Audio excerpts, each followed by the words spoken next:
Yeah, he was full go today. No restrictions whatsoever.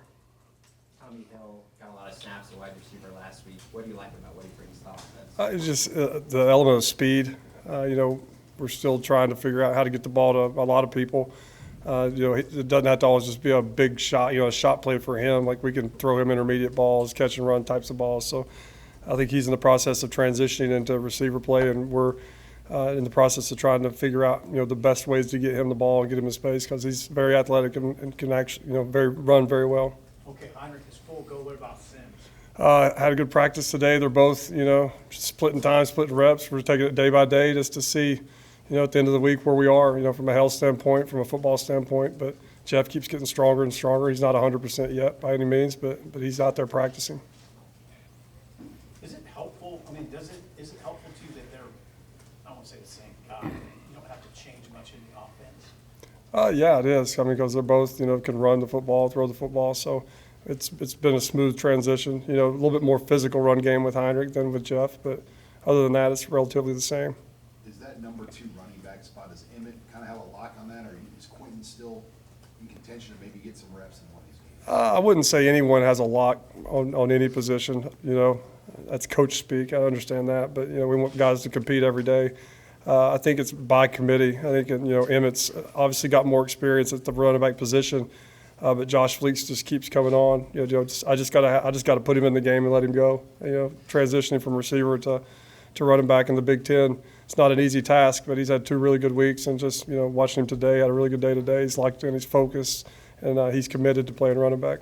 Would you have envisioned in the offseason when you were projecting what this offense was going to look like that you would have been able to hang your hat on the amount of power that you guys showed, like let's say the first drive of the second half Saturday? No, but it's a testament, I think, to what we say we are. Like, I don't care about stats. I don't care about anything other than winning. And that's the way Coach looks at it. And we're going to do whatever we have to do to win games. If that's throw it for 600 and run it for -20, we'll do that. It's just whatever we have to do to win games, we're going to do it. I think the last 2 games we've done a nice job of taking care of the football. If you take care of the football, you have a chance to win games. And, how we're playing right now is, we're going to have to, again, like I said last week, we're going to have to throw the ball a little bit, especially in these next 8 weeks. We're going to have to develop our passing game even more in order to have the success we want. But to answer your question in a long way, I did not envision it looking exactly like it does right now, but whatever it takes. Especially in the run game, how much does the defense sort of steel you guys to what you're doing, just given what they've done on their side? It's awesome.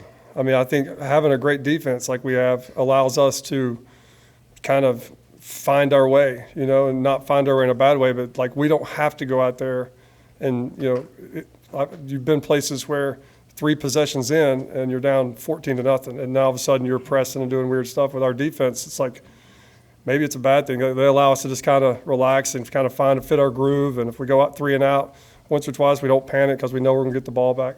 You looked at that film of the game, reviewing Heinrich's performance. What stood out to you? Where does he need to work? He's got to get in shape. We're giving him a hard time. Like, we love the explosive runs, but if he has an explosive run, we almost have to take him out of the game because he's hyperventilating. And it was a hot game and everything, and his emotions and everything was running high. But you can watch him on that one drive when we ran like 9 straight runs. He's handing the ball off, and he looks like Rocky.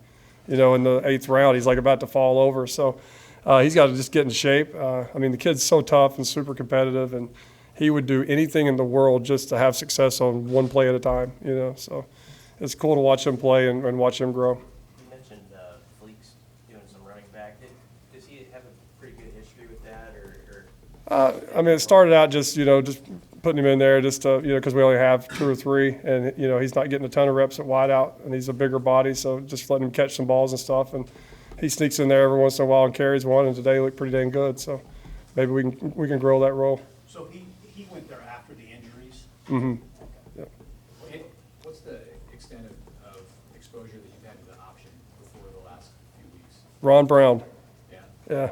In your coaching history, is there any times where... Never option routes. That's the only thing that's option routes. But we started watching it, during the summer, and it's so unique. It's awesome. And Coach Brown's kind of taken our whole staff under his wing and kind of taught us the way of the land from that standpoint. Anthony had a phenomenal game against Louisiana Tech. What have you seen from them, especially after, Minnesota? Again, we challenge him every day, just, ball security, taking care of the football. I think that, that's been a focus for him. He's known what to do on every play for the most part. So I think he's just got to focus. He knows that this team, his teammates need him really bad right now at this moment in time. So I think he's committed to the team and committed to making sure that he's ready to roll each and every play. What's unique about Michigan, unique challenge their defense? They're older. I mean, there's a bunch, a couple of graduates, I think 8 graduates / seniors. The one sophomore corner's an NFL player already. They got tremendous length and athleticism. They play with great physicality. You can tell they're a bunch of grown men. They're very smart. They're very rarely out of position.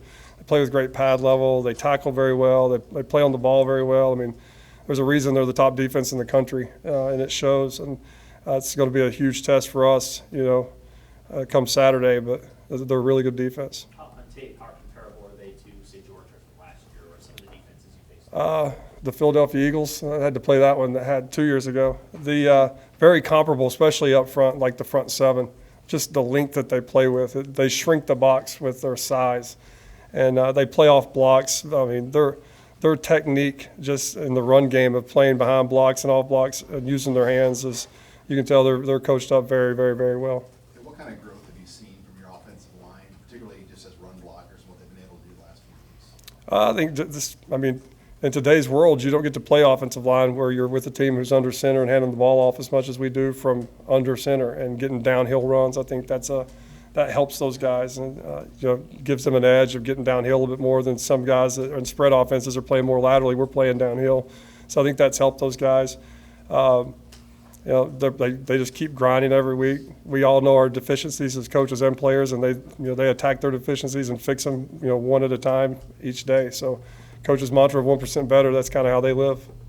How close is, Tommy Hill seems like he's getting more reps at wide receiver. How close is he to the guy, it's like his spot where it feels at home for him? I'd say we're getting close. I mean, he keeps, he's a super smart guy. He comes in and, hey, what plays do I have? And Garrett sits down with him for about 40 minutes and he knows it, and then he gets out there and we get it executed and gets more comfortable with it. So I think he's getting closer and closer. Coach Rule yesterday called Lindenmeyer the guy, especially after his performance. What have you seen from him? What did you see on that tape? Just growth, I think, and confidence. Every rep he gets more confident. And the more confident you get allows you to free yourself up. And the more free you are allows you to play better, and without hesitation. So I've just seen a guy that's getting more reps, getting more game reps. And I think he just keeps, he's using it to his advantage. If he's getting reps and not getting any better, that's shame on us, right? So he's using the reps and improving each and every time he's out there. Anything else for a second? All right, thanks, guys. Thank you.